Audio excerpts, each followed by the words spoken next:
우리 같이 예배드리는 옆에 계신 우리 가족들과 인사하겠습니다. 사랑합니다. 축복합니다. 사랑합니다. 축복합니다. 서유기라고 하는 중국의 소설이 있습니다. 삼장법사라는 그 스님이 손오공과 그리고 사오정, 저팔계를 데리고 이렇게 여행을 떠나는 거죠. 여행의 목적은 뭐냐면 멀리 서역까지 가서 불경을 찾아오는 겁니다. 그런데 그 불경을 찾아오는 방법 중에 좀 쉬운 방법도 있었습니다. 그건 무슨 얘기냐면 손오공을 앞세워서 손오공이 타는 그 군두운을 타고 빨리 갔다 올 수 있는 방법이 있었는데 삼장법사는 그렇게 쉽게 얻는 불경은 의미가 없다라고 얘기하면서 어렵게 어떤 고난을 통해서 고행을 통해서 불경을 얻어야 된다라고 이야기하고 어려운 길을 가서 불경을 얻어오는 이야기입니다. 근데 이 소설의 이 이야기를 가만히 보면 이 고행이라고 하는 것, 그것이 얼마나 크고 얼마나 중요한지 그 가치가 거기에 녹아져 있습니다. 다른 말로 바꾸면 행위가 얼마나 중요하냐라는 걸 그 소설은 이야기해 줍니다. 지난주에 제가 말씀드렸던 것을 기억해 보시면 유대인들의 신앙에 있어서도 이 행위가 매우 중요했습니다. 그러다 보니까 그 율법의 행위가 중요하다 보니까 율법의 본질을 잊어버리게 됐습니다. 그래서 율법의 마침이라고 하는 예수 그리스도가 율법의 마침이라고 하는 말도 이 마침이란 말을 행위적인 입장에서 보니까 이제 행위가 끝났다라고 이해하게 된 거죠. 그래서 더 이상 이제 행위를 할 필요가 없다, 율법을 따를 필요가 없다라는 말로 잘못 오해하게 되는 겁니다. 그러나 사실 율법의 마침이라는 말은 더 이상 행위나 율법이 필요 없다라는 게 아니라 그 온전하지 못했던 율법이 완성되었다, 온전하게 되었다. 그래서 이제 그 온전한 율법을 우리는 진정으로 순종할 수 있게 되었다라는 의미에서 율법의 마침, 그리스도는 율법의 마침이다라고 지난주에 말씀드렸습니다. 그리고 이제 오늘 말씀이 이어집니다. 5절을 보시면 이렇게 되어 있죠. 모세가 기록하되 율법으로 말미암는 의를 행하는 사람은 그 의로 살리라 하였거니와. 여기에서 율법으로 말미암는 의라고 말하는 건 다른 말로 바꾸면 율법을 행함으로 얻는 의입니다. 그런데 우리가 아는 것처럼 율법을 행한다라고 했을 때 율법을 완전히 다 행해야만 의를 얻게 된다라는 것이 구약의 이야기입니다. 정말 완전히 행할 수만 있다면 의를 얻는다라는 건 틀린 말이 아닙니다. 그 말 자체로는 틀리지 않습니다. 맞는 얘기입니다. 그런데 문제는 뭐가 있냐면 우리가 그 율법을 행해야 되는, 율법을 지켜야 되는 우리가 완전하지 못한 겁니다. 우리가 죄 아래에 있고 우리가 율법을 온전히 지킬 수 있는 힘과 능력이 없는 겁니다. 그래서 그 율법에 도달할 수가 없는 거죠. 율법이 주는 의에 도달할 수 없는 겁니다. 율법이 문제가 아니라 그 율법을 지켜야 되는 우리가 문제이기 때문에 우리 때문에 그 율법이 온전해질 수 없는, 율법을 온전히 달성할 수 없는 문제가 되는 거죠. 그래서 6절에 믿음으로 말미암는 의가 새롭게 등장합니다. 이건 바울이 새롭게 만들어낸 개념이 아닙니다. 이건 아주 오래전에, 오늘 우리가 지금 보고 있는 이 로마서를 이야기하면 9장 초반부에 등장했던 아브라함, 그러니까 유대인들의 가장 시초로 이야기하는 그 아브라함 때부터 등장했던 이야기입니다. 창세기 15장 6절에 보면 아브라함이 여호와를 믿으니 여호와께서 이를 그의 의로 여기시고, 그러니까 그 믿음을 의로 여겼다는 얘기가 이 창세기 15장에서부터 등장합니다. 근데 오늘 본문에서는 바울이 이것을 어떻게, 믿음으로 말미암는 의를 어떻게 이야기하냐면 6절부터 7절 8절을 보시면 믿음으로 말미암는 의는 이같이 말하되 내 마음에 누가 하늘에 올라가겠느냐 하지 말라 하니 올라가겠느냐 함은 그리스도를 모셔 내리려는 것이요 혹은 누가 무저갱에 내려가겠느냐 하지 말라 하니 내려가겠다 함은 그리스도를 죽은 자 가운데서 모셔 올리려는 것이니라. 그러면 무엇을 말하느냐? 말씀이 내게 가까워 내 입에 있으니 내 마음에 있다 하였으니 곧 우리가 전파하는 믿음의 말씀이라. 이 구문을 그냥 쭉 읽었는데 읽어보면 이게 무슨 얘기지 하는 좀 갸우뚱하는 게 있습니다. 이 말씀을 이해하려면 신명기를 이해해야 됩니다. 사실 이 구절은 신명기 30장을 인용한 것인데 30장에 있는 부분을 인용한 것인데 신명기 30장에 있는 이 부분을 알기 위해서는 신명기 28장과 29장부터 알아야 됩니다. 신명기 28장은 그런 얘기입니다. 하나님이 우리 앞에 축복과 저주를 두었다라는 얘기입니다. 축복과 저주에 관한 말씀이 신명기 28장에 나옵니다. 하나님의 말씀, 하나님의 명령을 지키면 축복, 복을 받을 것이고 그 명령을 지키지 않으면, 명령을 따르지 않으면 저주를 받을 것이다 라고 28장에서 이야기합니다. 그게 28장의 전체 내용입니다. 그리고 이어지는 29장에 가면 이게 어떤 부분이 더 강조되냐면 저주에 대한 부분이 더 강조됩니다. 그러니까 더욱더 엄격하게 이야기하는 거죠. 말씀을 지키라고. 그러면서 신명기 29장 28절에 가면 이런 말씀이 있습니다. 여호와께서 또 진노와 격분과 크게 통한하심으로 그들을 이 땅에서 뽑아내사 다른 나라에 내던지심이 오늘과 같다 하리라. 이건 무슨 얘기냐면 유다가 하나님 앞에서 죄를 지어서 하나님이 진노하고 격분해서 그들을 그 땅에서, 가나안 땅에서 뽑아가지고 이방 땅으로 내던진다는 겁니다. 즉 유다가 바벨론에 멸망해서 포로로 잡혀가게 될 것을 지금 예언해주고 있는 말씀입니다. 그리고 우리가 알다시피 그대로 유다는 바벨론의 포로로 잡혀갔죠. 이게 28장, 29장인데 30장에 가면 무슨 내용으로 바뀌냐면 포로로 갔다가 포로에서 다시 돌아오는 내용으로 바뀝니다. 신명기 30장에 가면 하나님이 이스라엘을 긍휼히 여기셔서 포로에서 돌아오게 하시고 흩어진 자들을 다시 모을 것이다 라고 이야기합니다. 그리고 쫓겨난 자들이 하늘에 가 있다 할지라도, 멀리, 아주 멀리까지 가 있다 할지라도 그들을 이끌어서 다시 돌아오게 하신다라는 말씀으로 신명기 30장이 시작됩니다. 그러다가 여호와의 명령을 너희는 청종하라 라고 하면서 이 명령은 어려운 것이 아니다 라고 하는 이야기 속에서 바로 이제 오늘 우리가 인용했던 말씀이 등장합니다. 한번 보겠습니다. 신명기 30장 11절부터 14절인데 제가 읽어드리겠습니다. 잘 한번 들어보십시오. 11절입니다. 내가 오늘 내게 명령한 이 명령은 내게 어려운 것도 아니요 먼 것도 아니라 하늘에 있는 것이 아니니 내가 이르기를 누가 우리를 위하여 하늘에 올라가 그의 명령을 우리에게로 가지고 와서 우리에게 들려 행하게 하랴 할 것이 아니요 이것이 바다 밖에 있는 것이 아니니 내가 이르기를 누가 우리를 위하여 바다를 건너가서 그의 명령을 우리에게로 가지고 와서 우리에게 들려 행하게 하려 할 것도 아니라 오직 그 말씀이 내게 매우 가까워서 내 입에 있으며 내 마음에 있은즉 내가 이를 행할 수 있느니라. 여기 보면 하나님의 그 말씀, 하나님의 그 명령이 어려운 것도 아니고 멀리 있는 것도 아니라고 합니다.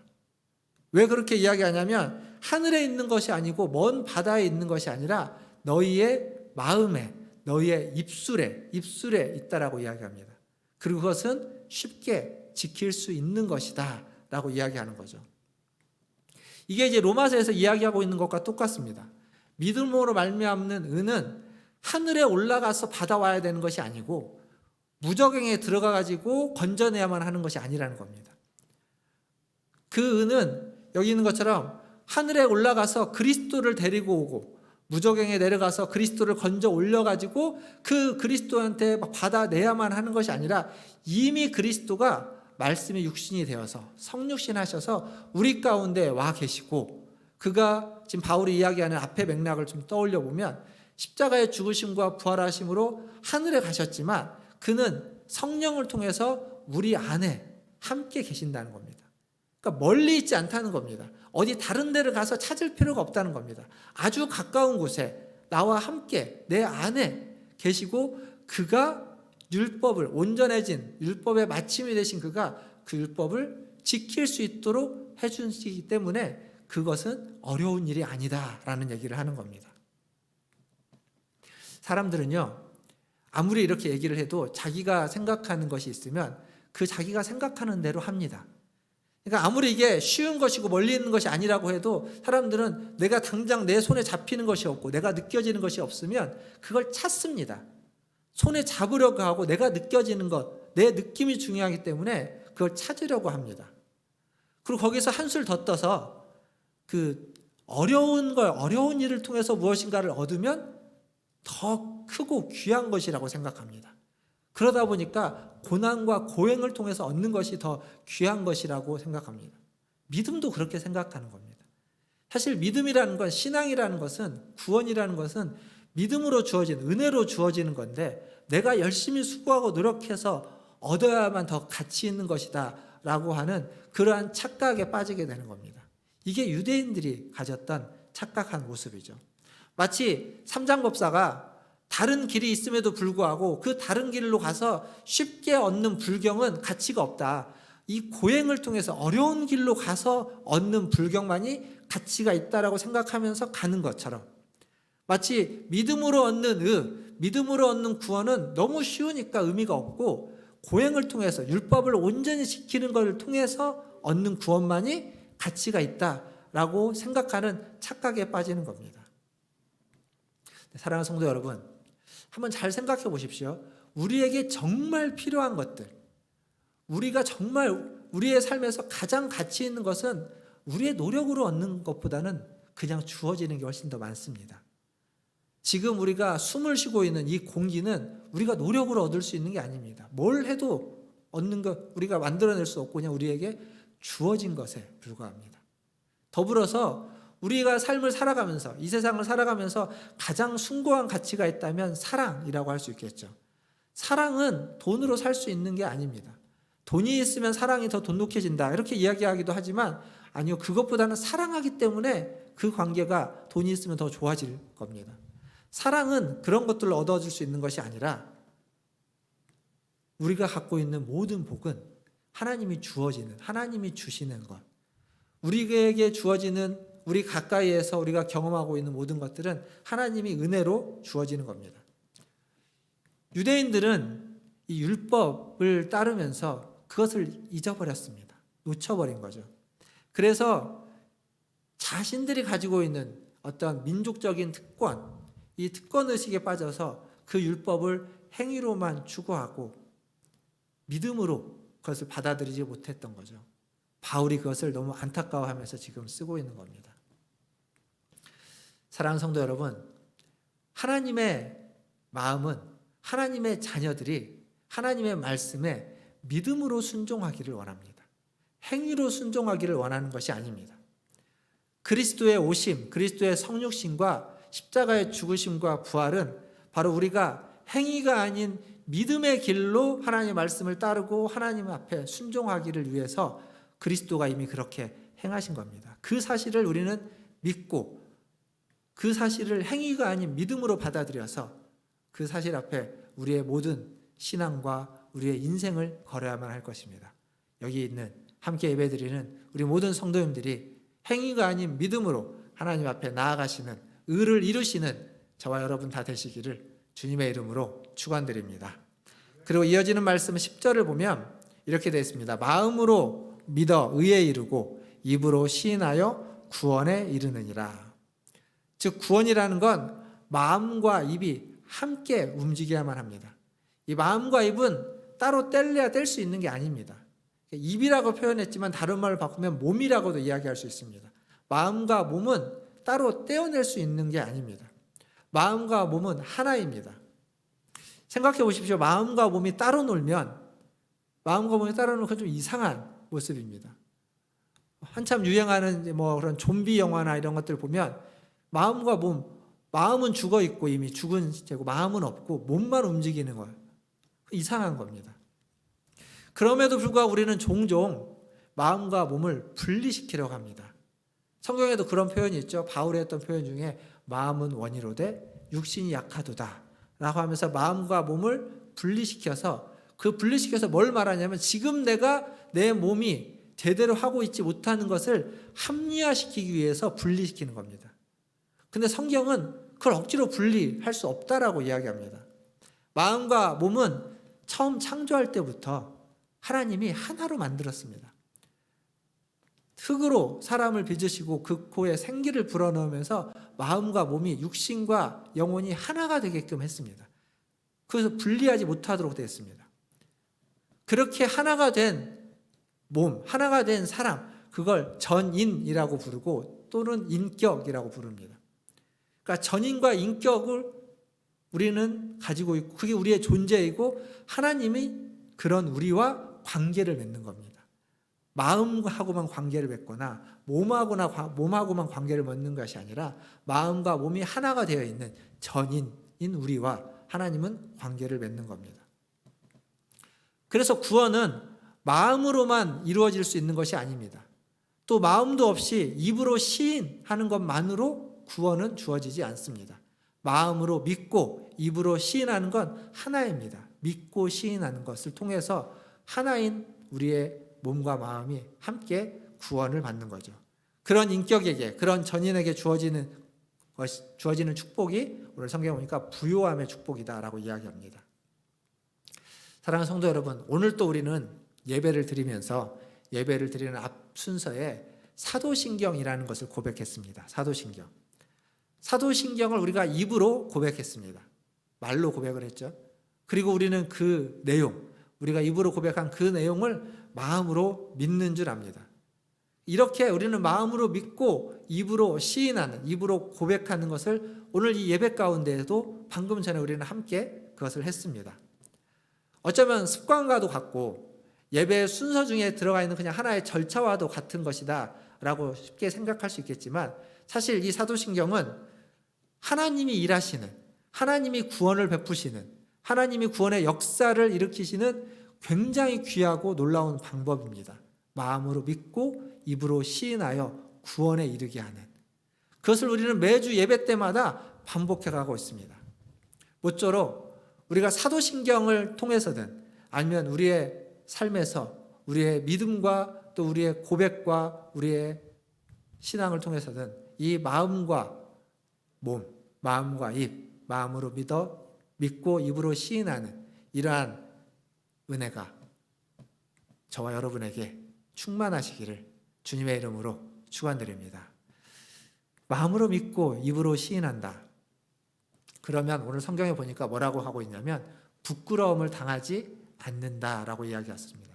11절과 12절을 보면 마음으로 믿고 입으로 시인한 자는 부끄러움을 당하지 않는다. 또한 12절에 보면 차별이 없다라고 이야기하고 있습니다. 유대인과 헬라인의 차별, 이건 굉장히 큰 차별입니다. 지금은 상상할 수 없는, 우리는 경험해 본 적이 없지만 아마도 우리의 선조들이었던 이 반상의 법도가 있는 조선시대에 신분제가 있었던 그때에는 양반과 쌍놈의 차이처럼 넘나들 수 없는 엄청난 차이였을 겁니다. 그러한 차별이었을 겁니다. 유대인과 헬라인의 차별도 마찬가지입니다. 고대 시대에는 그것이 엄청난 차별이었습니다. 그러나 지금은 그런 차별이 다 철폐되었습니다.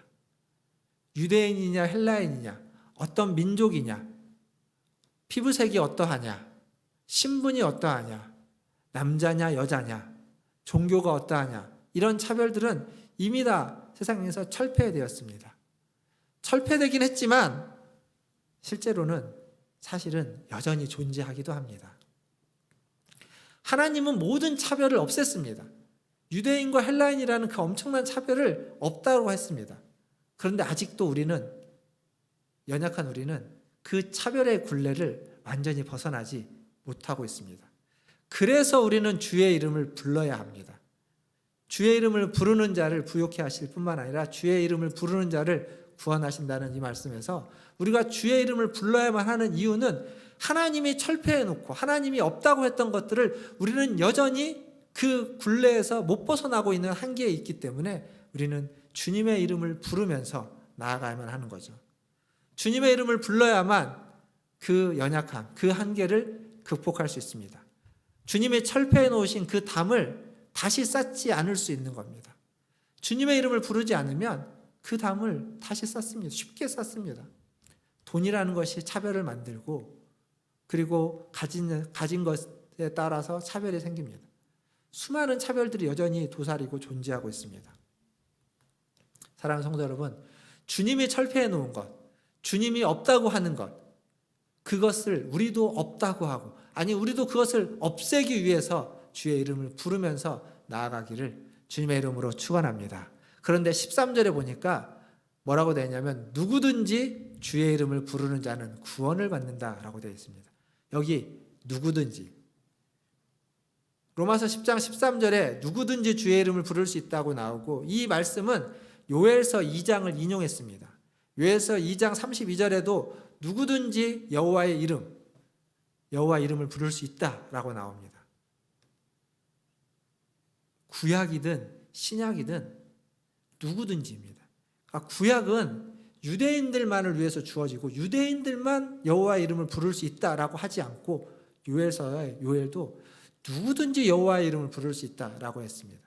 바울도 마찬가지입니다. 그 말씀을 인용하면서 신약도 누구든지 주의 이름을 부를 수 있다라고 이야기하고 있습니다. 주의 이름을 부르는 데에는 차별이 없다라는 겁니다. 차별하지 않는다는 겁니다. 믿음이 좋은 자이든 믿음이 좋지 않은 자이든, 하나님을 아는 자이든 하나님을 모르는 자이든 하나님 앞에서는 차별이 없습니다. 하나님을 모른다 해도 주의 이름을 부르면서 나오는 자에게 하나님은 은혜를 베풀어 주시는 분입니다. 누구든지 하나님을 주로 고백하며 주의 이름을 부르는 자에게 오늘 우리가 읽었던 이 말씀은 구원을, 의로움을, 부요함을 준다라고 이야기하고 있습니다. 오늘 또 주의 이름을 부르면서, 주의 이름을 부른다는 건 주님 앞에 도움을 요청하는 거죠. 도와달라고 이름을 부르는 겁니다. 주님의 그 하신 일을 믿는 신앙의 고백으로 주님의 이름을 부르는 겁니다. 도움을 청하기도 하고, 또 주님을 찾는 그 신앙의 고백이 되기도 하고, 더 나아가서 주님이 우리에게 해주신 그 일에 대한 감사와 찬양의 고백이 되기도 하는 겁니다. 오늘 예배 가운데 참여하신 우리 모든 성도님들이 주의 이름을 부르면서 그 주의 이름을 부르는 것이 저와 여러분에게 은혜가 되고 또 고백이 되고 또 하나님의 도움을 요청하는 간구가 되시기를 주님의 이름으로 축원드립니다. 이제 말씀을 좀 맺겠습니다. 엊그저께 지난주 목요일 날 저녁에 슬기로운 의사생활이라는 드라마가 합니다. 보시는 분들도 계실 텐데, 그 드라마에서 이런 내용이 나옵니다. 그 소아외과 의사인 안정원 의사의 그 어머니가 수두증이라는, 머리에 물이 차는 수두증에 걸립니다. 그래가지고 이제 우여곡절을 겪다가 다행히 좀 좋아져서 치료할 수 있고 좋아져서 이제 퇴원을 하기 전에 그 전날 저녁에 그 아들이 어머니한테 가서 이렇게 얘기합니다. 만약 나중에 혹시 엄마가 치매여도 걱정하지 마. 엄마가 매일매일 우리를 못 알아봐도 우리가 매일매일 엄마를 알아보고 매일매일 당신은 우리 엄마예요 라고 말해줄 거니까. 이런 대사가 나옵니다. 저는 이 대사를 보면서 이런 생각이 들었습니다. 이건 하나님이 우리에게 해주시는 말씀 같다라는 생각이 들었습니다. 우리가 매일매일 하나님을 못 알아보고 살아도, 하나님을 잊어버려도, 하나님 앞에 오해하고 하나님 앞에 우리가 엉뚱한 짓을 하고 심지어 반역을 해도 우리가 하나님을 못 알아보는 겁니다. 그런데 하나님이 우리를 알아보고 매일매일 우리에게 말씀하시는 겁니다. 내가 너의 하나님이다. 너는 내 아들이다. 너는 내 딸이다. 라고 하나님이 매일매일 우리에게 말씀해 주실 거다. 그런 마음이 들었습니다. 사랑하는 성도 여러분, 우리는 끊임없이 하나님을 잘 모를 때도 있습니다. 하나님의 뜻대로 살지 못할 때도 있습니다. 엉뚱한 길로 가기도 하고 하나님의 원하시지 않는 일을 행할 때도 있고 또 하나님을 잊고 살 때도 있습니다. 깜빡깜빡 하는 거죠. 그러나 우리 하나님은 매일매일 끊임없이 우리를 잊지 않으시고 우리에게 찾아오셔서 잊어버린 우리에게 다시 말씀해 주시는 겁니다. 내가 너의 하나님이다. 내가 너의 아버지다. 너는 내 자녀이다. 라고 말씀해 주시는 겁니다. 사랑하는 성도 여러분, 이 주님의 음성을 들으시는 저와 여러분 되기를 주님의 이름으로 축원드립니다. 이 주님의 이름을 부를 수 있는 우리가 되기를 바랍니다.